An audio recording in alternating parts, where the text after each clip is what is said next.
Hi, it's me again with Corel Draw Tips and Tricks, and I've deleted the other letter, so this is part 2 of cleaning up this, basically a hand-drawn font, but he did a really good job. But what I'm going to do now, and I'm going to, these are all lines, they're a bunch of different lines, but they should be all 8 points.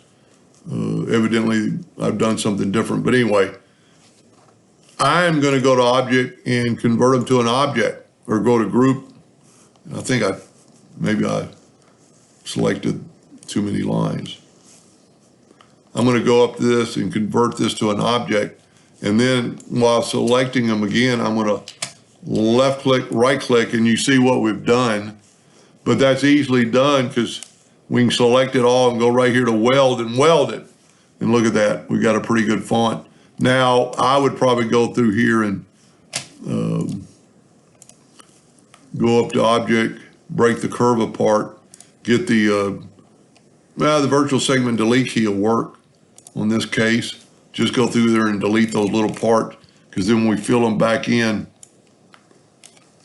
you won't have to worry about it. I think everything else looks good. That time you could clean up, you could clean up a little bit of this, maybe this S, it's got a bad part, but maybe that was supposed to be there, but that looks a little bit better. Now what we can do, he wanted a contour. So what we're going to do, we're going to go up to Object and we're going to group this together. Then we're going to go to Effects and Contour. We're going to contour to the outside. Let's do it in red, just so we can see the difference. I'm going to change this deal to RGB. Sometimes that happens. Gets to Pantone. But we need to get RGB and then pick red and then go back to the outside and hit apply. And that's probably too much. So let's go 0.05 and let's use rounded corners this time. See how that looks.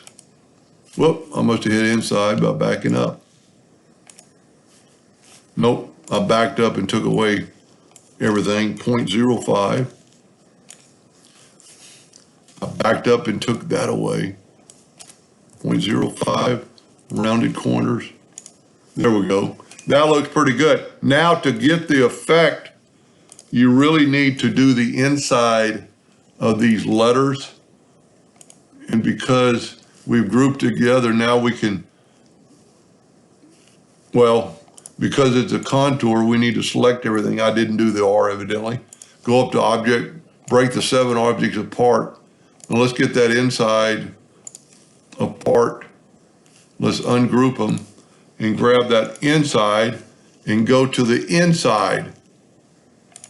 And see that put an inside around there. And you'd have to do that on all your open part letters if you want something on the inside. Now, probably the safest thing to do, and I would get rid of that right there, but we can go and whenever you click on an item and it's like that, you should be able to just delete it with the virtual segment delete key.